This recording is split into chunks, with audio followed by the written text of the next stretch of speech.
इन किसी भी ग्रंथ में, एक भी ग्रंथ में कहीं पे भी एक लाइन भी नहीं है कि किसकी कुंडली कैसी हो, किसकी जन्मदशा कैसी हो, किसकी कास्ट कैसी हो, उसके लिए ऐसा होना कहीं नहीं लिखा है। कई बार हम कुछ घरों में गए हैं जिसमें केवल रूम चेंज कराने से हमने बहुत बेनिफिट लोगों को पाते देखा है कि पता लगा नॉर्थ ईस्ट के बेडरूम में वो रह रहे हैं, बच्चों को साउथ वेस्ट का बेडरूम दे दिया, केवल बेडरूम चेंज किया, नॉर्थ ईस्ट का बेडरूम बच्चों को दे दिया यानी ईशान का, और नैरत यानी साउथ वेस्ट का bedroom head of the family के लिए ले लिया जी। तो ये एक प्लैनेट्स के हिसाब से बहुत बड़ा चेंज हो जाता है, ग्रहों के हिसाब से बहुत बड़ा चेंज हो जाता है। दिखता छोटा सा है कि केवल हमने एक बेडरूम चेंज। हमारे जीवन में वास्तु से वो घटनाएं होती हैं जिन घटनाओं का एक्चुअली हमारे जीवन में भगवान ने नहीं लिखा है। अच्छा, हमने ले आए। जैसे मान लीजिए कोई खराब दुकान मैंने ले ली, जो दुकान में ऐसे ग्रह नक्षत्र हैं कि जो दुकान नहीं चलेगी, अगर मैं वो दुकान नहीं लेता तो मेरी दूसरी लेता वो चलने लगती, ये ली तो मैं दिक्कत पे पड़ गया। इसलिए किसी से एडवाइस लेके हम बच सकते हैं। वास्तु की वजह से क्या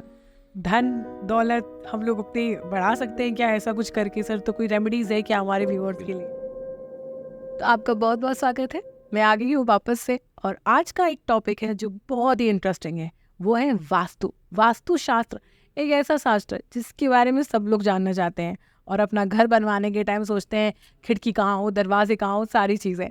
तो इस सारे क्वेश्चन के आंसर आज हमें देंगे हमारे संदीप चौबे जी, जो हमारे शहर के जाने माने वास्तुशास्त्रक हैं, और वो हमें बताएंगे कि हमें अपने घर में क्या क्या चीज़ें करनी चाहिए और क्या क्या नहीं करना चाहिए, जैसे कि भगवान के बारे में और बच्चों की पढ़ाई को लेकर बारे में। ऐसे भी कई सारे क्वेश्चन जो मैंने उनसे पूछे हैं, उनके आंसर आज आपको मिल जाएंगे, तो बने रहिए मेरे साथ। और हाँ, लास्ट टाइम मैंने आपको बताया था ना कि मैं इस पॉडकास्ट में से आपसे एक क्वेश्चन पूछूंगी जिसका आंसर आपको देने पे मिलेंगे बहुत अच्छा उपहार, और ये उपहार कई लोग जीत भी चुके हैं। आप लोग नहीं जीतना चाहते क्या? तो बने रहिए मेरे साथ और देखते रहिए मेरा show the Swati show Hindi.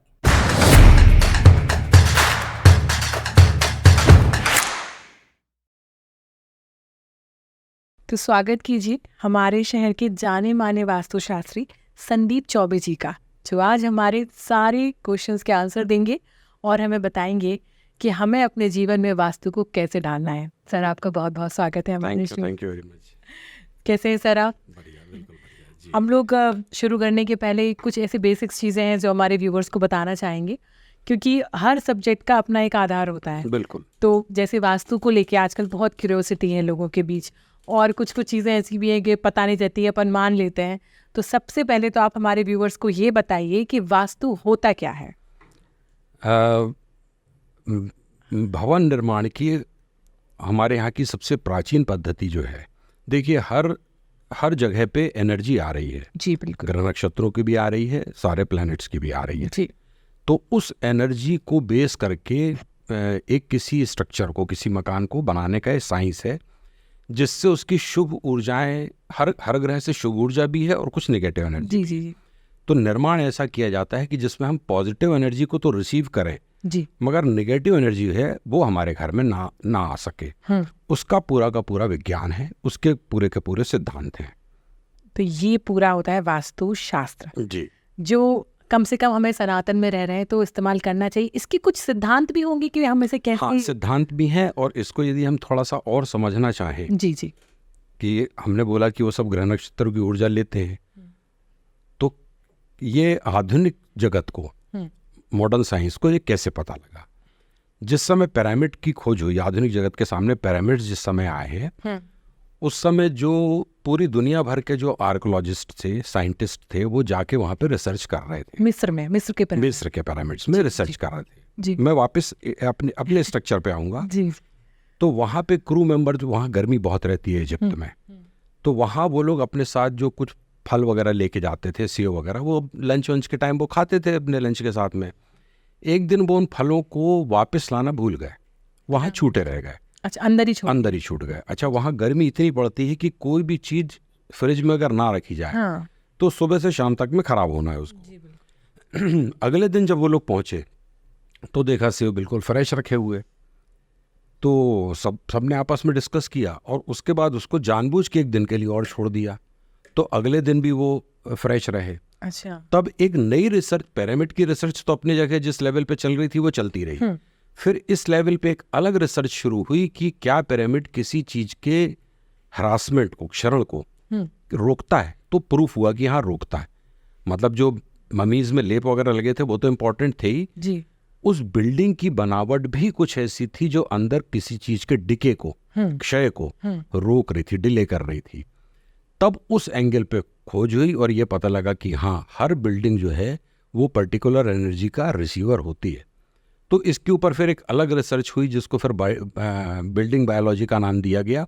वो एक अलग रिसर्च हुई। अच्छा। हमारे ऋषि मुनियों ने उसके पहले खोज लिया था। मिस्र के पिरामिड तो 3,500 साल पुराने। हमारा शास्त्र जो है ये तो इससे भी ज़्यादा पुराना है। कितना पुराना है वो हम नहीं बोल सकते, मगर बहुत पुराना है हमारा साइंस। तो इसमें उस तरीके की चीज़ें हैं जिसमें हम प्लैनेट की एनर्जी को प्रॉपरली रिसीव कर सकें जो हम सबके लिए लाभकारी हो। उसके सिद्धांत हैं पूरे ये। अच्छा जी। तो ये मेनली, हाँ, आपने इसको साइंस से भी जोड़ा, क्योंकि आजकल की जो हमारी जनरेशन है वो क्वेश्चन पहले करती है आंसर तो क्यों ये ऐसा क्यों हो रहा है, क्यूरियोसिटी टाइप। आपने बहुत अच्छे से बताया। तो वास्तुशास्त्र जैसे हम करते हैं वास्तुशास्त्र, तो उसका मेन उपयोग क्या, सिर्फ ग्रह बनाने के लिए, भवन बनाने के लिए, या और भी कहीं यूज होता है वास्तु का, ऐसा भी कुछ? वास्तु की जो लिमिट है, सीमा है, वो किसी भी तरह की भूमि और भवन इन दोनों पे एप्लीकेबल है जी। भूमि में किसी भी तरह की भूमि आ सकती, चाहे वो एग्रीकल्चर लैंड हो, चाहे कोई स्टेडियम हो, या किसी भी तरह का हमारा एक जमीन हो, लैंड हो।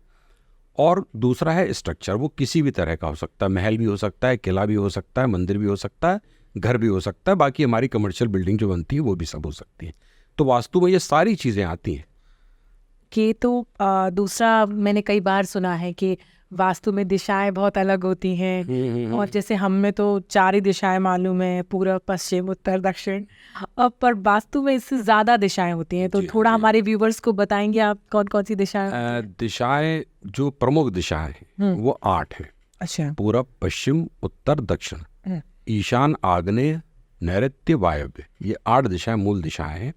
फिर 8 दिशाएं उप दिशाएं होती हैं। अच्छा। वो 8 दिशा, ऐसे कुल मिला के 16 दिशाएं। अच्छा अच्छा अच्छा। तो पूरा जो बेसिक्स अपना वास्तु का है वो इन दिशाओं पे ही डिपेंड करता है? पूरा का पूरा दिशाओं पे ही बेस्ड है। कि ईस्ट जो है, हाँ, जैसे साइंस ने भी दिशाओं को माना है, स्वीकार किया है कि दिशाओं की एनर्जी अलग होती है। कि ईस्ट से जो एनर्जी आ रही है वो वेस्ट से नहीं आ रही है, साउथ से जो आ रही है वो नॉर्थ से नहीं आ रही है। तो हर दिशा की एक अलग ऊर्जा, ये तो विज्ञान भी मानता है। जी जी बिल्कुल। तो ये सारी दिशाओं को इन पे आधारित कि ईस्ट में हमारे घर में, हमारी बिल्डिंग में क्या होना चाहिए, क्या नहीं होना चाहिए, उसकी पूरी गाइडलाइंस है। अब जैसे सर आजकल का समय चल रहा है, लोग आधुनिकता की तरफ जा रहे हैं, जैसे हम बोलते थे, मतलब पाश्चात्य संस्कृति जिसे हम बोलते हैं उसको लेके, और कहीं ना कहीं मैंने ये देखा है कि फॉरेन कंट्री में भी लोग वास्तु को प्रेफर करने लगे हैं। पर हमारे यहाँ पर तो ये आपके लिए चैलेंजिंग रहा था क्या कहीं ना कहीं, क्योंकि एक जनरेशन गैप भी आता है सर, ऑब्वियसली बात है। नहीं, बहुत चैलेंजिंग रहा है। हाँ। बहुत चैलेंजिंग रहा है। शुरुआत जिस समय हुई है, हम तो आज 25 साल से प्रैक्टिस कर रहे हैं, शुरुआत जब हुई है तो उस समय लोग बिल्कुल भी नहीं समझते थे इस चीज़ को, बिल्कुल भी नहीं मानते थे। बड़े रेयर लोग थे जो सच में बहुत किसी तकलीफ में होते थे कि अब सब कुछ करके देख लिया, ये भी करके देखो। तो जब वहाँ से शुरुआत हुई और ऐसी किसी शॉप को या ऐसी किसी फैक्ट्री को हमने या हमारे जैसे बाकी लोगों ने भी सुधारा और वो ठीक प्रॉपरली चलने लगी, तब धीरे धीरे लोगों में ये सब चीज़ें स्वीकार्यता इसकी बढ़ी। और उसका कारण ये है कि हम जैसे आज तो हम बहुत आगे बैठे हुए हैं। आज से अगर 40 साल 30 साल पहले की हम बात करें तो योग की भी यही स्थिति थी। योग भी बिल्कुल कोई भी उसको वैल्यू नहीं देता था, कोई भी नहीं समझता था कि इसमें भी कुछ असर होता है। आज हमारे एलोपैथी डॉक्टर भी आपको योग करने की सलाह देते हैं। बिल्कुल बिल्कुल। तो मेरे ख्याल से ज़्यादा समय दूर नहीं है जब सब लोग मानने लगेंगे कि वास्तु एक साइंस है। तो सर जैसे वास्तु शास्त्र की बात करें और हमारे और सारे शास्त्र हैं, तो कहीं क्या वास्तु और ज्योतिष आके कहीं मिलते भी हैं, ऐसा भी कुछ है क्या? ये आपने मेरे ख्याल से शायद अपनी डिस्कशन का सबसे इम्पोर्टेंट टॉपिक है ये। आजकल सबसे बड़ा जो कन्फ्यूजन है, और इस कन्फ्यूजन को बढ़ाने के लिए बहुत सारे ऐसे लोग जो वास्तु पे बोलते हैं जी, वो लोग रिस्पॉन्सिबल हैं। बहुत सारे चैनल्स में और बहुत सारे रील्स में सब में आता है कि हाँ आपकी कुंडली के हिसाब से घर बनना चाहिए, है ना।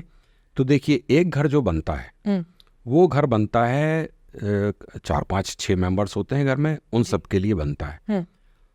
अब यदि मान लीजिए 40 साल 50 साल के किसी आदमी ने अपना मकान बनाया जी, तो 65-70 साल के उसके फादर हुए, तो यदि कुंडली देखना है तो क्या फादर की कुंडली देखी जाएगी, क्योंकि हेड ऑफ द फैमिली तो वो है। जी बिल्कुल। या जो बेटा बना रहा है जिसका पूरा फाइनेंस लगा है उसकी कुंडली देखना है।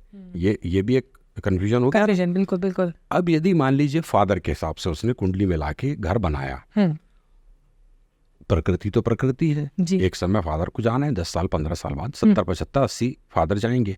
तो फादर के जाने के बाद क्या अगेन बेटे की कुंडली के हिसाब से चेंजेस होंगे, क्योंकि फादर को साउथ एंट्री शुभ कर रही थी तो बेटे को नॉर्थ कर रही है, तो क्या फिर से चेंजेस होंगे? नहीं होंगे ना। एक मकान बनता है 3 जनरेशन के लिए मिनिमम और 6-7 मेंबर्स के लिए। ग्रंथों की अगर मैं बात करूं तो वास्तुशास्त्र के 3 ग्रंथ हैं मूल, प्रमुख ग्रंथ 3 है। इसके अलावा वास्तु का जहाँ पे जो भी है, अगर कहीं कुछ लिटरेचर है तो इन 3 से ही लिया गया है। अच्छा। कहीं एक्चुअली लिया गया है, कहीं तोड़ मोड़ के लिया गया है। सबसे पुराना है इसमें भगवान विश्वकर्मा का विश्वकर्म प्रकाश। दूसरे नंबर पे है मैं मतम दानव राज मय का लिखा हुआ, रावण के ससुर मंदोदरी के पिता, वो दानव राज मय का लिखा हुआ मय मतम। और तीसरा है सम्रांगण सूत्र राजा भोज का लिखा हुआ, अपने भोपाल के राजा भोज जो थे परमार राजा, उनका लिखा हुआ।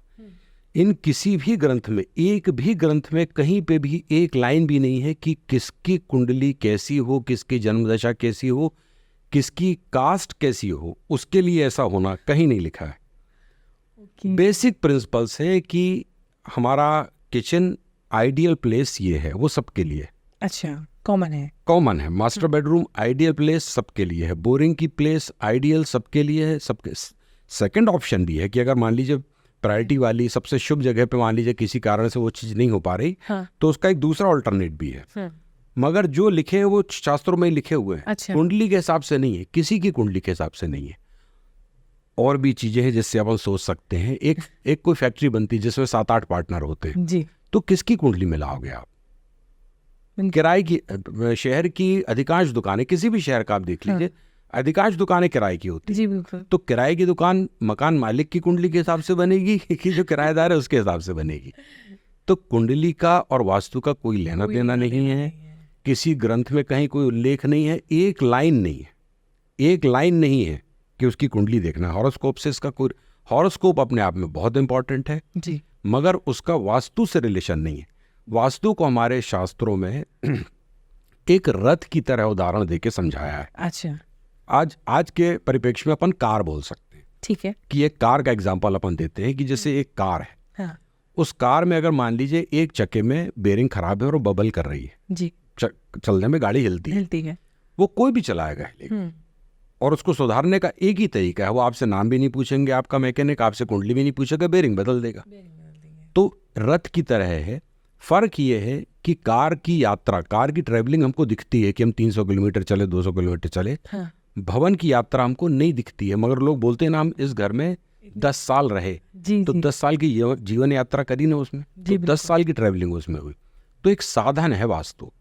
अच्छा अगर बन गया तो कोई भी उसमें रहे उसको अच्छे रिजल्ट मिलेंगे। अच्छा, कोई भी रहे, ओनर रहे, किराएदार रहे, दूसरा किराएदार रहे, तीसरा है।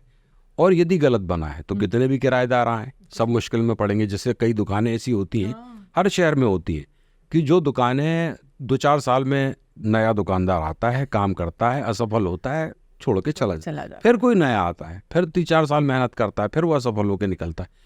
जबकि सबकी कुंडली अलग है, जी, जी, सबकी ग्रह दशा अलग है, कास्ट अलग है, सब कुछ अलग है। उसके बाद भी क्यों? क्योंकि उस वास्तु में ही गड़बड़ी थी। तो कुंडली का बिल्कुल भी कोई लेना देना नहीं। ये फालतू में लोगों ने अफवाह उड़ा दी है। हाँ। आजकल, और सर ये भी है, आजकल हर कोई वास्तुशास्त्री बना घूम रहा है। हाँ।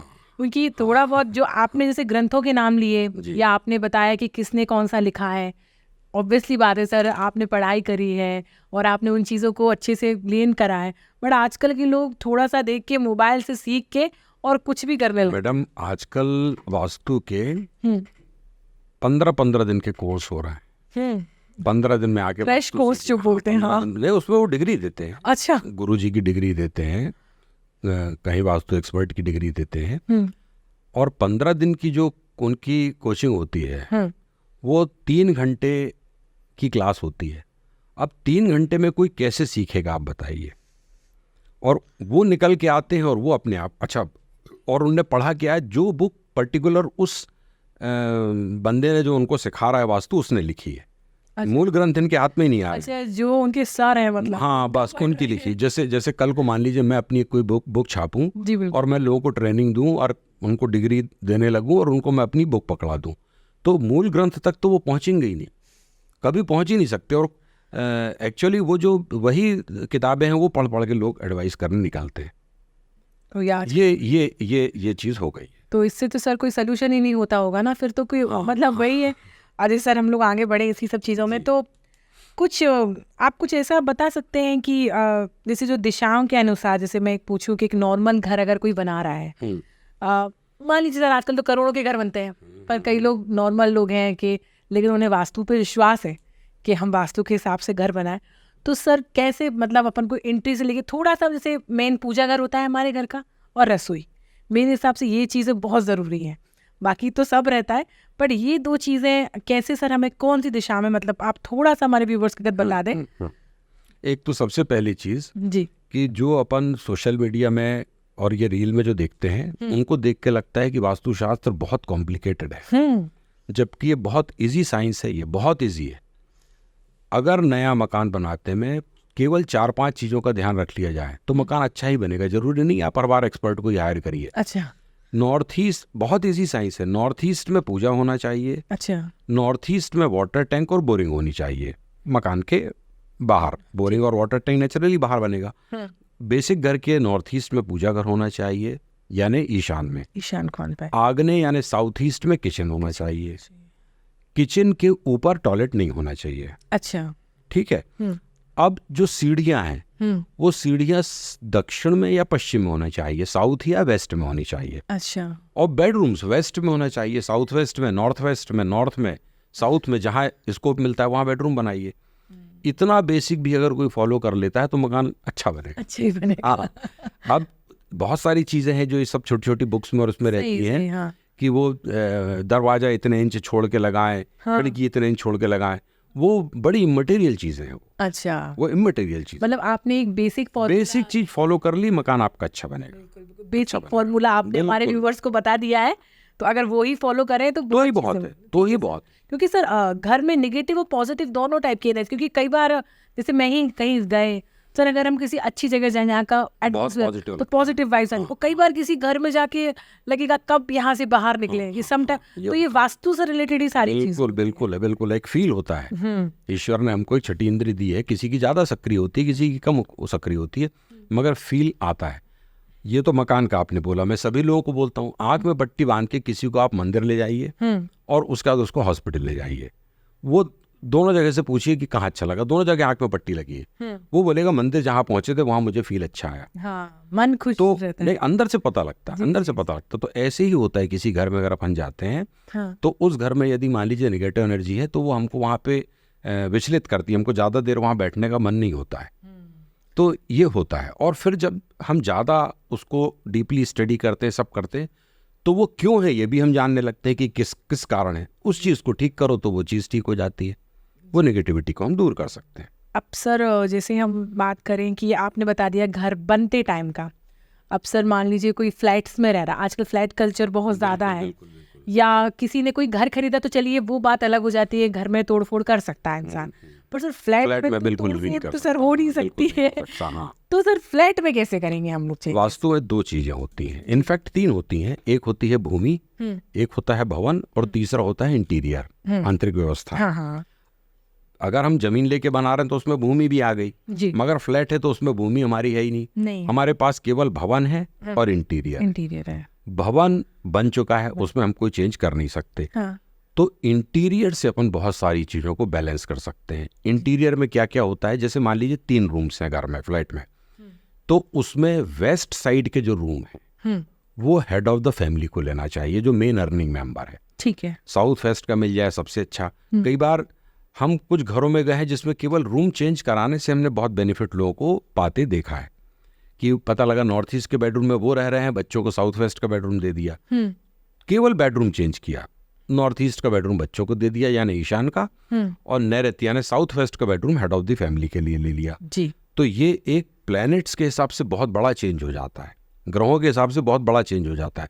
दिखता छोटा सा है कि केवल हमने एक बेडरूम चेंज किया, यहाँ से वहाँ लोग करे बाकी कुछ तो नहीं। इंटीरियर में बहुत सारे इस तरीके के चेंजेस होते हैं जिनको करके हम स्ट्रक्चर में यदि कहीं कुछ करने में असमर्थ हैं कि हम स्ट्रक्चर को तोड़फोड़ नहीं कर पा रहे हैं, नहीं बदल पा रहे हैं, तो इंटीरियर की चीज़ों को हम चेंज करके बहुत सारी चीज़ों का बेनिफिट हम ले पाते हैं, वो ले सकते हैं। उसमें हमारे बेड की पोजीशन है, बेडरूम की पोजीशन है, किचन में कुकिंग का डायरेक्शन है, कुकिंग का डायरेक्शन हम चेंज कर सकते हैं। यदि हमारा फ्लैट खुद का है तो टॉयलेट अगर कहीं बना हुआ है जी और उसकी सीट भी गलत लगी हुई है तो सीट हम करेक्ट कर सकते हैं। भाई जैसे ईस्ट फेसिंग सीट नहीं होना, east west facing toilet seat नहीं होना, अच्छा, तो वो चेंज की जा सकती है, वो छोटा सा काम होता है। जी बिल्कुल। तो ऐसे छोटे छोटे कुछ काम हम कर सकते हैं। वार्डरोब अगर गलत बनी है तो वार्डरोब करेक्ट की जा सकती है। कैश रखने की जो मेन अलमीरा होती है उस अलमीरा को करेक्ट डायरेक्शन में रखा जा सकता है। जैसे कैश की अलमीरा ईस्ट में या नॉर्थ में खुलना चाहिए, ईस्ट या नॉर्थ खुलना चाहिए, सब ये सिद्धांत हैं बिल्कुल। और मैंने आपसे बोला ना कि बड़ा आसान विज्ञान है ये। हमारे जो दर्शक अभी देख रहे हैं उनके घर में अगर उल्टा हो तो इसको करेक्ट कर सकते हैं जी बिल्कुल। तो कैश की अलमारी हमारी नॉर्थ में खुलना चाहिए या ईस्ट में खुलना चाहिए। अच्छा। कई घरों में वो नॉर्थ की दीवार पे बनी है, साउथ खुल रही है, तो आपने एक तरीके से जो लक्ष्मी के आने की दिशा है उस तरफ पीठ कर लिया आपने। लक्ष्मी उत्तर दिशा से आ रही है, आपने उस तरफ पीठ कर ली, तो केवल अलमारी चेंज करने से कैश का फ्लो प्रॉपर होता है, पैसा घर में रुकता है, अदरवाइज खर्चे बढ़ते हैं उसमें। तो ये चीजें होती हैं जिनको कुछ कलर चेंज करने से फायदे होते हैं, छोटे छोटे चेंजेस करके फायदा होता है, बिल्कुल होता है।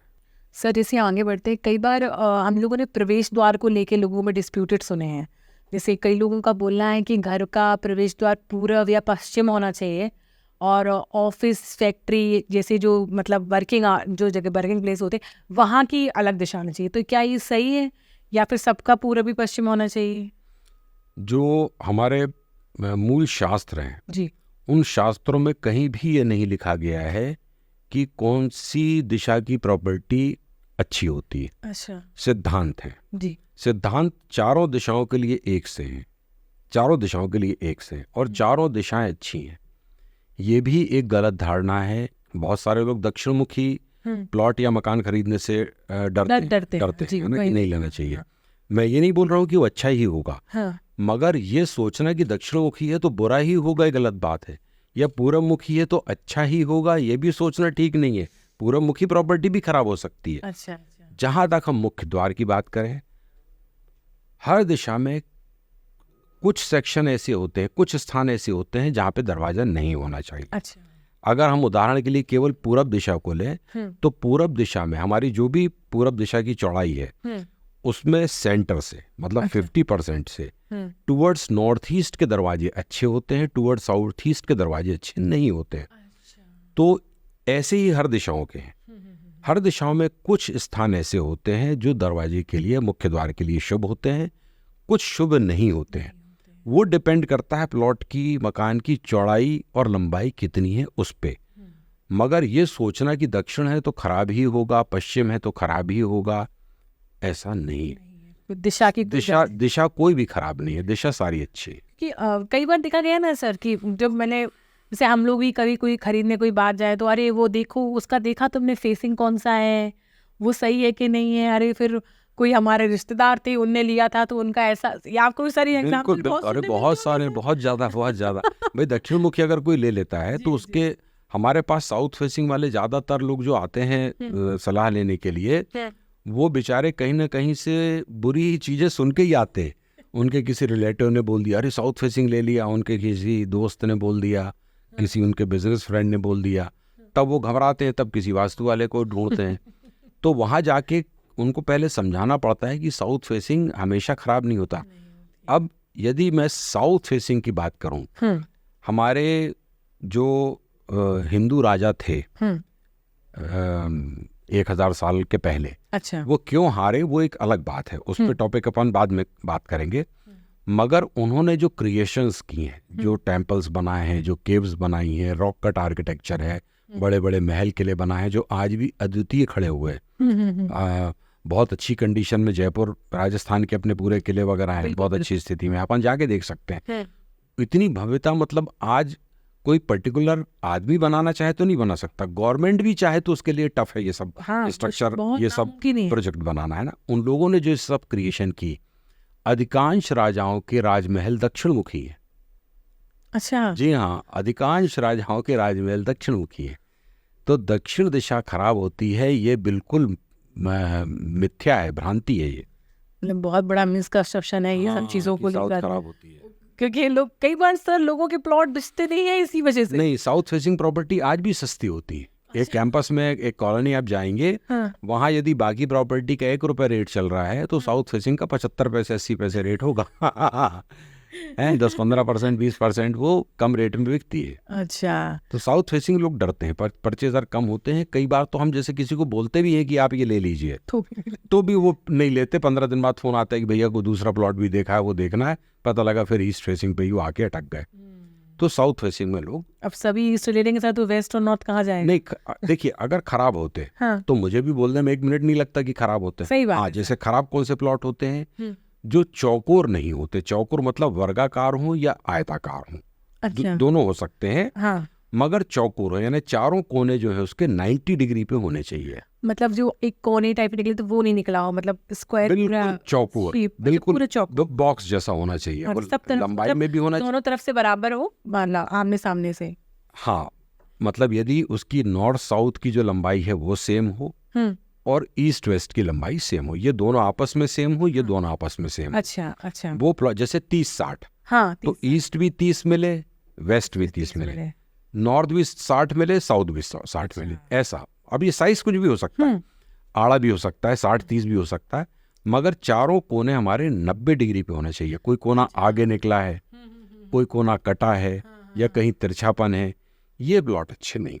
अगर ऐसा प्लॉट भी है तो लोगों को क्या करना चाहिए, मतलब छोड़ के बनाना चाहिए या करना अगर वहाँ पे प्लॉट उतना छोड़ के बनाने का स्कोप है, जैसे छोटे प्लॉट में तो पॉसिबल होता है। जी, 30-50 का प्लॉट है, मान लीजिए कहीं 6 इंच का रेच है उसमें, हाँ, तो वो 6 इंच की रेच तो छोड़ी जा सकती है। ठीक है, मगर 6 फुट की रेच है, 10 फुट की रेच है, तो उसको छोड़ना थोड़ा सा मुश्किल होता है। तो ऐसे तिरछे प्लॉट लेने से बचना चाहिए, पहले से एक प्रिकॉशन रखना लेने चाहिए। से बचना चाहिए। और या फिर किसी एक्सपर्ट को दिखाएं कि वो पर्टिकुलर कौन सा कोना बढ़ा हुआ है, कौन सा कटा हुआ है, वो फिर देख के उसकी एडवाइस दे पाएगा। मगर एक सामान्य आदमी को कोने कटे या कोने बढ़े या तिरछे आड़े प्लॉट से बचना चाहिए। प्लॉट चौरस होना चाहिए। जैसे अब सर मान लीजिए कोई एक फेसिंग, अच्छा किसी किसी के घर में 2 फेसिंग होते हैं, जैसे एक फ्रंट डोर, एक बैक डोर, एक वो साइड से और डोर लगा लेते, तो सर इतने सारे डोर लगाना क्या सही रहता है क्या? बिल्कुल हो सकते हैं, मतलब कोई दिक्कत नहीं होती? चारों दिशाओं में दरवाजे हो सकते हैं। अच्छा, चारों दिशाओं में दरवाजे। चारों दिशाओं में एक मकान के, जैसे कोई हम मान लीजिए फार्म हाउस प्लान करते हैं कि बड़ी लैंड पे बना हुआ है, छोटे मकानों में तो चारों दिशाओं में स्कोप मिलता भी नहीं है। बिल्कुल। तो बड़े प्लॉट पे बड़ा मकान अगर बनाते हैं तो उसमें चारों दिशाओं में हम दरवाजे रख सकते हैं। अब चारों दरवाजों से आपने पूछा तो एक मंदिर हमको याद आया। इस पूरी दुनिया में, इस पूरी धरती पे हिंदुओं का सबसे बड़ा जो मंदिर है, सबसे बड़ा मंदिर पूरी दुनिया में, वो इंडोनेशिया में। हाँ, इंडोनेशिया में है। अंकोर वट उस मंदिर का नाम है, विष्णु भगवान का मंदिर है, और उसमें चारों तरफ दरवाजे हैं। और हमारे विश्वकर्म प्रकाश में इसका उल्लेख है। अच्छा, चारों तरफ यदि दरवाजे होते हैं तो उस वास्तु को सर्वतोभद्रा वास्तु नाम दिया है। सब वास्तुओं के अलग अलग नाम। अच्छा, जिसमें 3 तरफ दरवाजे होते हैं उसका अलग नाम है, 2 तरफ होते हैं उसका अलग है। हाँ, तो ये सर्वतोभद्रा वास्तु होती है, बड़ी शुभ वास्तु होती है। अच्छा, तो ईस्ट वेस्ट, कई लोग क्या करते हैं, ईस्ट वेस्ट दरवाजे देते हैं, नॉर्थ देते हैं, साउथ नहीं देते। जबकि साउथ देने से चारों तरफ दरवाजे होंगे, अदरवाइज 3 होंगे। अच्छा, एक चीज ये बोलते बोलते एक और याद आई। बहुत सारे लोग मकान बनाते में पूरे साउथ को पैक कर देते हैं। कोई विंडो नहीं, कोई वेंटिलेटर नहीं, कोई खिड़की नहीं। खिड़की देने से डरते हैं लोग। ऐसा नहीं है, ऐसा बिल्कुल नहीं है। साउथ में बराबर खिड़कियां हो सकती हैं, साउथ में बराबर वेंटिलेशन हो सकते हैं। भाई टॉयलेट हमारे साउथ में ही आने चाहिए, तो नेचुरली उनके वेंटिलेशन भी हमारे साउथ में जाएंगे। और अगर कोई चीज मना है तो वो वेंटिलेटर भी मना होना चाहिए, खिड़की भी मना होना चाहिए। तो वेंटिलेटर तो अलाउ है ना, तो खिड़की भी अलाउ है। तो ये भी एक गलत सोच है कि हम दक्षिण तरफ कोई खिड़की ही नहीं ले सकते। बिल्कुल ले सकते मतलब लोगों की कई सारी आपने आज मतलब मिथक बातें खत्म कर दी, क्योंकि क्या होता है सर, हम लोग रील्स जो मैं बात कर रही हूँ सर, असली जड़ वही है, असली जड़ वो। क्योंकि जो क्रेस्ट कोश करके लोग आते हैं हाँ, और कुछ भी अच्छा, एक चीज और है, जी जब हम इतने पारिवारिक होके सारी चर्चाएं कर रहे हैं जी तो मैं अपने दर्शकों को एक एडवाइस जरूर दूंगा। और जैसे किसी रील को आपने देखा, अच्छा इसमें रील जो आप देखेंगे ना उसमें डराने वाली रील ज्यादा होती है। हाँ। कि आपके घर में ऐसा होगा तो ये हो जाएगा तो वो हो जाएगा, बीमारियां बड़ी बड़ी नाम लेते हैं, बड़े बड़े लॉसेस के नाम लेते हैं। होता क्या है कि जब कोई चीज़ ऐसी डराने वाली होती है तो आदमी रुक जाता है, क्योंकि वो अपने मकान से कोरिलेट करता है कि मेरे मकान में भी ऐसा है क्या। एक आध चीज़ भी अगर उसको सिमेट्रिकल लगती है तो फिर वो रील लगातार देखने लगता है और फिर वो उसमें फंसता जाता है। बेस्ट वे ये है कि यदि आपने किसी की रील देखी तो आप उसकी प्रोफाइल पे जाइए, उसकी प्रोफाइल को स्टडी करिए, तो आपको पता लगेगा कि हो सकता है उसकी रील अभी 1 साल से बनना शुरू हुई हो, अभी बिल्कुल लेटेस्ट बनना शुरू हुई, तो इसके पहले वो आदमी क्या करता था। दूसरी बात ये कि यदि मान लीजिए मैं एक डॉक्टर हूँ और मैं अपने ऑपरेशन जो करता हूँ उसके बारे में वीडियो भी बनाता हूँ, मान लीजिए मेरा मेन प्रोफेशन क्या है, ऑपरेशन करना, तो मैं अपने डिटेल उसमें डालूंगा ना, मेरी प्रोफाइल में रहेंगे कि मेरा हॉस्पिटल यहाँ है, मैं ये ऑपरेशन करता हूँ, मेरे चार्जेस ये हैं। आप अधिकांश में देखना रील तो है, मगर उनके डिटेल नहीं है कि उनकी कंसल्टेशन फीस क्या है, उनके टाइमिंग्स क्या हैं, वो कब मिलते हैं, आपको डिटेल नहीं मिलेंगे। एक्चुअली वो लोग केवल रील बनाने वाले और केवल रील बनाते हैं वो। और थोड़ा सा कभी कभी दुख भी होता है इन सब चीज़ों को करने के बाद में। होता क्या है कि एक समय के बाद लोगों को लगने लगता है कि ये तो सब कोई कुछ बोल रहा है, कोई कुछ बोल रहा है, तो सच क्या है। हाँ, तो ऐसा तो नहीं कि ये सब मनगढ़ंत बातें, ये भी लगने लगता है ना। जबकि बड़ा विकसित विज्ञान है ये, बहुत विकसित विज्ञान है ये, और आसान है, सहज है, कठिन नहीं है। हाँ, ये जरूर है कि हर कोई खुद सीख के नहीं कर सकता, बेसिक चीजें कर सकता है, मगर बाकी चीजों के लिए यदि कोई प्रॉपर गाइडेंस मिल जाए तो उसके लिए बहुत अच्छा है। मगर इतना कठिन भी नहीं है, इतना कॉम्प्लिकेटेड भी नहीं है कि कोई नहीं कर और ऐसा भी नहीं है कि हमारे जीवन में जो घटना हो रही है वो वास्तु के कारण हो रही है, ऐसा भी नहीं है। बिल्कुल ऐसा भी नहीं है। हमारे जीवन में वास्तु से वो घटनाएं होती हैं जिन घटनाओं का एक्चुअली हमारे जीवन में भगवान ने नहीं लिखा है। अच्छा, हमने ले आए। जैसे मान लीजिए कोई खराब दुकान मैंने ले ली, जो दुकान में ऐसे ग्रह नक्षत्र हैं कि जो दुकान नहीं चलेगी, अगर मैं वो दुकान नहीं लेता तो मेरी दूसरी लेता, वो चलने लगती, ये ली तो मैं दिक्कत पे पड़ गया। इसलिए किसी से एडवाइस लेके हम बच सकते हैं। तो हमको इससे जो अनवांटेड जो हमारे जीवन में समस्याएं हैं वो आती हैं, उनसे बचना है, उनसे बचना चाहिए। जो प्रारब्ध लिखा है भगवान ने वो तो सबके साथ होना है, वो कोई नहीं रोक सकता। और इसमें जहां तक जन्म और मृत्यु की बात है वो तो ईश्वर के हाथ में, वो ईश्वर के हाथ में। तो कई जैसे रील में वो भी आता है कि ऐसा होता है तो 10 साल में डेथ हो जाती है। हाँ। ये सब भी बड़ी गलत बात है। ये इस तरीके की बातें किसी भी सेंसिबल आदमी को नहीं करना चाहिए। सर, एक क्वेश्चन था मन में कि वास्तु की वजह से क्या धन दौलत हम लोग अपने बढ़ा सकते हैं क्या, ऐसा कुछ करके सर? तो कोई रेमेडीज है क्या हमारे व्यूअर्स के लिए? बिल्कुल है। देखिए, जैसे अभी अपन ने दिशाओं की बात की कि दिशाएं कितनी होती हैं, तो हमने आपको दिशाएं बताई, पूर्व पश्चिम उत्तर दक्षिण ईशान आग्नेय, है ना। इन सब दिशाओं के ग्रह होते हैं। अच्छा। जैसे पूर्व दिशा सूर्य की दिशा है, पश्चिम दिशा शनि की दिशा है, उत्तर दिशा बुध की दिशा है, और नॉर्थ ईस्ट ईशान दिशा बृहस्पति की दिशा है। फाइनेंस जो होता है, आर्थिक सफलता, वो बृहस्पति और बुध, ये 2 ग्रह देते हैं। मतलब नॉर्थ ईस्ट और नॉर्थ, ये सबसे ज्यादा इंपॉर्टेंट होते हैं। तो पहली चीज तो ये कि किसी के घर में अगर नॉर्थ में या नॉर्थ ईस्ट में कोई गड़बड़ी होगी तो वहां फाइनेंस की समस्या आती है, आवक कम होगी, उधारी पैसा फंसेगा, कहीं इन्वेस्ट करेंगे तो वो दिक्कत में पड़ेगा, पैसों से रिलेटेड समस्याएं बनी रहती हैं। हाँ। तो ये 2 दिशाएं उसके लिए मूल रूप से जिम्मेदार होती हैं, ईशान और उत्तर, ये 2 दिशाएं जिम्मेदार होती हैं। अच्छा। तो पहले तो ये होना चाहिए कि इन दिशाओं में कोई गड़बड़ी वाली चीज ना हो। अच्छा। फिर रही बात हमारे घर में जो कैश की अलमारी, कैश की अलमारी हमारी दक्षिण पश्चिम वाले रूम में हो, साउथ वेस्ट में जो भी हमारा रूम आ रहा है उस साउथ वेस्ट के बेडरूम में हो, और साउथ या वेस्ट पे पीठ करके वो अलमारी हो। जो अलमारी हो वो साउथ या वेस्ट को पीठ करके हो। हाँ। दूसरी बात, कई घरों में गोदरेज की अलमारियां रखी हुई हैं जिसमें कैश रखते हैं। गोदरेज की अलमारी में लगा होता है मिरर, अधिकांश अलमारियों में मिरर लगा होता है। लक्ष्मी को हम इनवाइट करते हैं और मिरर से हम चीज़ों को रिफ्लेक्ट करते हैं। तो एक्चुअली हम एक्सीलेटर भी दे रहे हैं और ब्रेक भी दबा रहे हैं दोनों चीज़ें हो गई ना। तो हमको मिरर वाली अलमारी कैश के लिए नहीं रखना। मिरर अगर लगा हो किसी के घर में कैश की अलमारी में तो उसमें नहीं रखना है। तीसरी बात, कई जगह हमने खुद देखा है कि अलमारियां तो सही होती हैं, बिना मिरर की, सब है, मगर हिलने डुलने वाली होती है। अच्छा। पुरानी हो गई है, नीचे से उसकी टांग कहीं डैमेज हो गई तो पटिया लगाए, कहीं कुछ पैकिंग लगा के उसको सुधारा है। अस्थिर अलमारी भी कैश के लिए नहीं होना चाहिए, सॉलिड अलमारी होना चाहिए। अच्छा। तो ये चीजें हैं जो हमारे कैश के हमारे पास बढ़ोतरी को रोकने को और अनवांटेड खर्चे को रोकती है।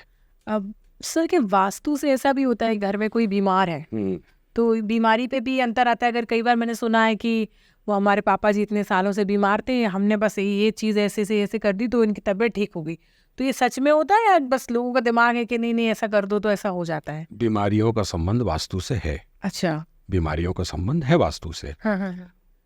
और परिवर्तन करने से बीमारियां भी ठीक होती हैं, मगर ये डिपेंड करता है पर्टिकुलर मकान के बारे में जानने के बाद। उसके बाद बताया जा सकता है कि उस मकान में क्या चीज़ की गड़बड़ी है जिसके कारण बीमारी हो रही है। वो देखने के बाद ही पता चलता। तो जैसे सर मतलब बेसिकली घर देखना पड़ेगा और चीज़ें समझ में आने पड़ेगी तभी ये चीज़ें, क्योंकि अगर पति पत्नी झगड़े भी होते हैं। झगड़े की अगर अपन बात करें तो झगड़ा भी जो होता है उसके पीछे भी बहुत सारे फैक्टर्स होते हैं। वो भी घर देख के ही उसकी सच्चाई से, गंभीरता से सलाह तभी दी जा सकती है। मगर एक सामान्य आदमी के लिए कि अगर झगड़े हो रहे हैं तो उसमें 2-3 चीज़ों से वो उन चीज़ों में कुछ सुधार कर सकता है। अच्छा। सबसे पहले तो उसका जो बेड है, हस्बैंड वाइफ का जो बेड है, वो बेड ईस्ट में सिरहाना करके होना चाहिए या साउथ में सिरहाना करके होना चाहिए। ये तो सबसे पहले अपना बेड करेक्ट करे।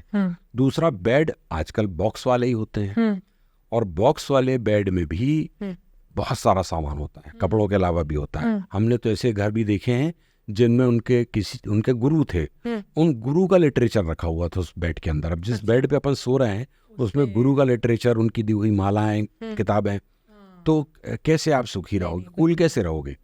तो किसी भी तरह की कोई चीज बॉक्स वाले पलंग में नहीं रखना है कपड़ों के अलावा।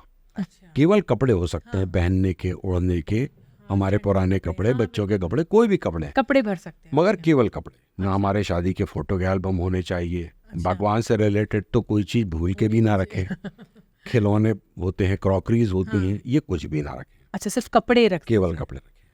अगली बात, अगर बेडरूम में पूजन, फ्लैट्स वगैरह में क्या होता है, जगह की सीमितता रहती है, तो कई जगह बेडरूम में पूजा स्थान बना लेते हैं। तो बेडरूम में पूजा स्थान भी पति पत्नी के रूम में शुभ नहीं होता है। अच्छा। तो पूजन स्थान नहीं होना चाहिए, वो कॉमन एरिया में होना चाहिए। अच्छा। या तो उसका पूरा प्रॉपर पूजा का कमरा हो अलग, या वो डाइनिंग, लिविंग, ड्राइंग रूम, जो भी नॉर्थ ईस्ट, नॉर्थ वाले जोन में मिल रहा हो, वहाँ पूजा का स्थान होना चाहिए। बेडरूम में नहीं होना चाहिए। और इनफैक्ट बेडरूम में तो भगवान की फोटोज भी नहीं होना चाहिए। भगवान की फोटो से सर याद आया मुझे अभी, क्योंकि कई लोग बोलते हैं कि पति पत्नी के बीच में पट नहीं रही हो या झगड़े ज़्यादा हो रहे हैं तो राधा कृष्ण की फोटो बेडरूम में लगानी चाहिए। समटाइम मुझे लगता था क्योंकि बेडरूम में कोई भगवान नहीं होना चाहिए, बट आजकल ट्रेंड में बहुत आ गया कि अपने बेडरूम में राधा कृष्ण की फोटो लगाने से झगड़ा नहीं होता है। तो इसमें कोई सच्चाई है क्या सर? देखिए, हम आज जो भी बात करेंगे, हमको बात का रेफरेंस चाहिए, हम कहाँ से बोल रहे हैं, है ना। हम चौबे जी अपने मन से नहीं बोल रहे हैं। जो शास्त्रों में लिखा हुआ है वो हम बता रहे हैं जी। कोई भी एक शास्त्र का रेफरेंस दे जिसमें लिखा हो कि भगवान की फोटो पूजन कक्ष में लगा। हमारे जो नियम, यानी नियम जो हमारे पुराने मंदिर हैं, पुराने कोई भी मंदिर, अभी जो नए नए 150 साल में बने उनकी बात नहीं कर रहा हूँ, प्राचीन हमारे जितने भी मंदिर हैं, उन मंदिरों का कैंपस अलग होता है। मुख्य पुजारी भी रात को उस कैंपस से उतर के नीचे कहीं आता है और उसका दूर रहने का कमरा होता है। मंदिर कैंपस में उसका निवास नहीं होता। तो मंदिर कैंपस में तक निवास वर्जित है। वैवाहिक आदमी का मंदिर कैंपस के अंदर तक निवास वर्जित है। कैंपस के अंदर, मंदिर से दूर भी अगर है तो भी कैंपस से बाहर होना चाहिए। तो फिर किसी के बेडरूम के अंदर भगवान की फोटो कैसे अलाउ होगी? क्योंकि सर ये बहुत ज़्यादा आजकल बढ़ गया। सर एक और चीज़ बढ़ गई है आजकल, लोग अपने घर के मुख्य द्वार पे गणपति जी लगाते हैं और बोलते हैं अंदर भी, क्योंकि आजकल सर क्या हो गया, गिफ्ट में लोग गणपति देते हैं। ये आपने भी सर देखा हुआ, आपके यहाँ भी इतने आते हैं बिल्कुल। क्योंकि किसी के यहाँ कुछ है, गृह प्रवेश है, गणपति दे दो, उसका रिटायरमेंट है, गणपति दे दो, एनिवर्सरी है, गणपति दे दो। अरे गणपति नहीं हुए पता नहीं, एक घर सर मेरे ही घर में अगर मैं गिनने जाऊं तो 50 से 60 गणपति जी मिलेंगे सर। वो तो अच्छा है, मैं पैक करके रखे रहती हूँ कि क्या कहाँ गणपति बिठाएंगे, नहीं लगा सकते। तो सर एक होता है कि मुख्य द्वार पे लोगों का बोलना है, अरे नया घर लिया है, इसकी मुख्य द्वार पे गणपति जी बिठा दो। और सर एक और चीज बोलते हैं कि सेम वही डायरेक्शन जो अंदर आ रही है वो वॉल में, वो अंदर भी बिठा दो। तो इससे सर कुछ होता है या ये सब फालतू की बातें हैं? नहीं, जो हमारे शास्त्र हैं हाँ। बोलते हैं मुख्य द्वार पे तो गणेश जी होना। जी बिल्कुल। और मुख्य द्वार को स्वागत द्वार भी कहा जाता है और गणेश द्वार भी कहा जाता है। अच्छा। मुख्य द्वार का एक नाम गणेश द्वार भी है। तो बाहर तो गणेश जी होना चाहिए। सर सूंड का डायरेक्शन कैसा होना चाहिए? सूंड का डायरेक्शन उनके गणेश जी के स्वयं के लेफ्ट साइड पे उनका आना चाहिए। अच्छा ना? तो वो बाहर तो अपन ने गणेश जी लगा लिए। हाँ। फिर एक अंदर भी लगाना चाहिए, सेम उसी डायरेक्शन में अंदर भी लगाना चाहिए। तो सेम अपन 2 ले लें। हाँ। और अंदर बाहर दोनों अपन लगा लें। तो गणेश जी तो बिल्कुल लगाने चाहिए। अच्छा। गणेश जी लगाना शुभ होता है। हाँ। निकलते करते अपने पे कृपा मिलती है, दर्शन होते ही है। तो गणेश जी तो जरूरी है। सर एक और क्वेश्चन है मेरे दिमाग में कि जैसे घरों में पूजा गृह होते हैं, आपने भी देखे होंगे सर, उसमें एक बड़ा टेम्परेरी क्वेश्चन होता है आजकल लोगों के लिए कि कई लोग इतनी बड़ी बड़ी मूर्ति लगा लेते हैं, कई लोग छोटी छोटी लगाते हैं, कई लोग बोलते हैं कि आई थिंक ये एक साइज़ होता है, इस साइज़ से ज़्यादा बड़ी मूर्ति नहीं रखना चाहिए, नहीं तो घर में मतलब अच्छा नहीं होता है। तो सर ये एग्जैक्टली, क्योंकि क्या होता है सर, हम लोग कहीं जाते हैं, मूर्तियाँ दिखती हैं बड़ी बड़ी, सुंदर लगती तो सुंदर लगती है।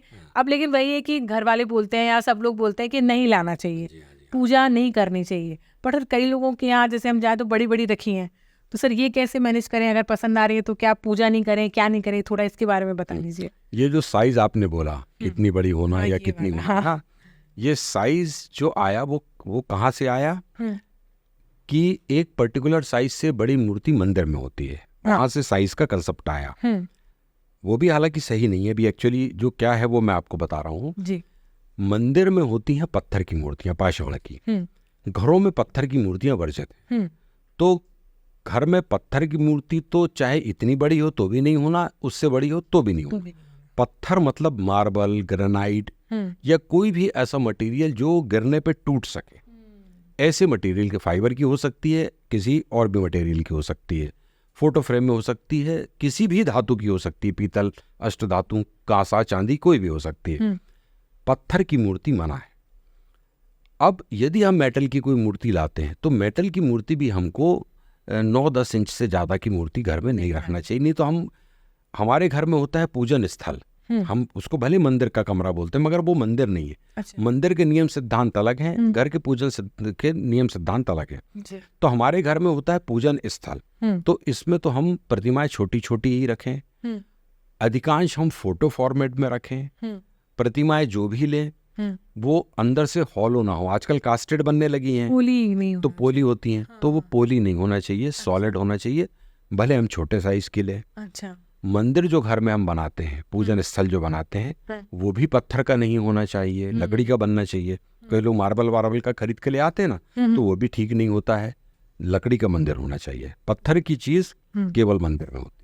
ठीक है क्योंकि तो और सर जैसे हमें बड़ी मूर्ति रखना है सर घर में, फिर वो शो के लिए रख सकते हैं। देखिए हम चाहे शो के लिए रखें और है तो भगवान, हाँ, और चाहे पूजन में रखें, है तो भगवान, तो प्रयास करके फोटो में ही ज्यादा पूजना चाहिए। मूर्तियां 10 इंच से बड़ी नहीं होनी नहीं। सर एक और बहुत बेहतरीन क्वेश्चन जो हर माँ और पूछना चाहती होगी कि बच्चे को एग्जैक्टली हमें, क्योंकि आजकल बच्चे पढ़ते नहीं हैं, मोबाइल गेम ये बहुत चीज़ें होती रहती हैं, तो ऐसा कोई सा फेसिंग होगा सर जहाँ बैठ के या क्या करें हम उनके लिए कि वो पढ़ने लगे, उनका मन लगने लगे। मेन चीज़ है मन लगे, क्योंकि जो मन मोबाइल गेम्स और चीज़ों में लग रहा है वो मन पढ़ाई में लगने लगे, उसके लिए हम लोग क्या करें? पढ़ाई करते समय बच्चे को ईस्ट फेसिंग या नॉर्थ फेसिंग बिठा लें। अच्छा। जैसे आप पढ़ा रही, मान लीजिए आप कहीं पे भी बैठ जाए चलेगा, बच्चा ईस्ट फेसिंग बैठे या नॉर्थ फेसिंग बैठे, उसका फेस ईस्ट साइड, ईस्ट मतलब सूर्योदय वाली दिशा की ओर रहे या उत्तर की तरफ रहे, पूरब या उत्तर उसका बच्चे का फेस होना चाहिए। दूसरी चीज ये कि बच्चा जहाँ पे भी बैठ रहा है, जिस भी रूम में बैठ रहा है, कई घर छोटे होते हैं तो जहाँ वो स्टडी कर रहा है वहाँ अलमारियां हैं, उनके ऊपर सूटकेस रखे हुए, बहुत सारा सामान है, ये नहीं होना चाहिए। अच्छा। कई बार बच्चे की स्टडी टेबल के आसपास वो कैमरे का DVR लगा है या कुछ और भी ऐसी फ्रिज रखा हुआ है, इन सब चीज़ों से बचना चाहिए। सब इलेक्ट्रिकल जो चीज़ें होती हैं, हाँ। इन सब चीज़ों से जितना दूर रहें अच्छा। उतना अच्छा है। ईस्ट या नॉर्थ फेसिंग बच्चे को बैठा लें। अगर आपके घर में पढ़ाई करने के लिए पूर्वी दिशा में कोई कमरा हो, बहुत अच्छा, और उत्तर पूर्व का कोई कमरा हो स्टडी के लिए तो सर्वोत्तम है। नॉर्थ ईस्ट का कमरा अगर है, नॉर्थ ईस्ट का कमरा जो है वो पूजन कक्ष के लिए 1 नंबर का है, मतलब पहली प्रायोरिटी पूजा का कमरा है और दूसरी प्रायोरिटी स्टडी रूम है। अच्छा। स्टडी, बच्चे की स्टडी की बात कर रहा हूँ, ऑफिस की नहीं कर रहा हूँ, है ना, बच्चे की स्टडी। तो बच्चे की स्टडी के लिए नॉर्थ ईस्ट का कमरा सबसे अच्छा होता है।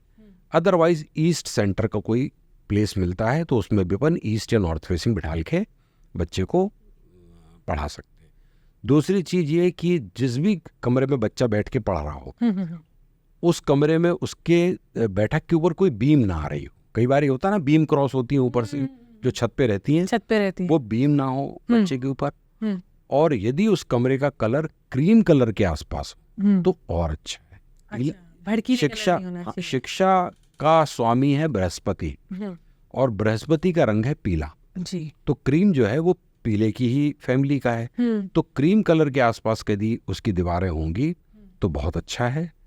बाकी चीजें ईस्ट या नॉर्थ फेसिंग होके बैठना है और बीम का ध्यान रखना। बहुत मज़ा आया सर। और ये पॉडकास्ट में आपने हमें लोग मतलब एक नॉर्मल हम लोग क्या कर सकते हैं, क्योंकि जो कई मिथक बातें थी हम लोगों के दिमाग में सर, आज आपने वो भी दूर कर दी। जी, जी, जी। और सबसे अच्छी बात, छोटी छोटी रेमेडीज आपने हमारे व्यूअर्स को बताई, जिसकी थोड़ी थोड़ी चीज़ें अगर हम फॉलो करें तो बिल्कुल लाभ होगा। हाँ, तो चेंजेस सर आएंगे। और चेंजेस आएंगे तो हम लोग आपको दोबारा याद करेंगे सर। क्योंकि हमारे मन में तो क्वेश्चन आते ही रहेंगे सर। जी, हाँ, जी। और घर एक ऐसी चीज़ है जहाँ हम अपनी जीवन बचपन पैदा होते हैं, घर घर घर, एक लड़की के लिए माँ बाप का घर, फिर ससुराल आ जाती है वो घर, कहीं और इधर, तो घर में तो हम हमेशा रहेंगे और उससे जुड़े क्वेश्चंस भी हमारे मन में हमेशा आते रहेंगे, जिसका समाधान हम आपसे मांगेंगे। और मैं इसी तरह से आशा करती हूँ कि हम आगे भी और सारे पॉडकास्ट करेंगे और हमारे व्यूवर्स के साथ में भी रिलेट करेंगे। सर आपका बहुत बहुत धन्यवाद। आपका भी धन्यवाद, आपके दर्शकों का भी धन्यवाद। नमस्कार।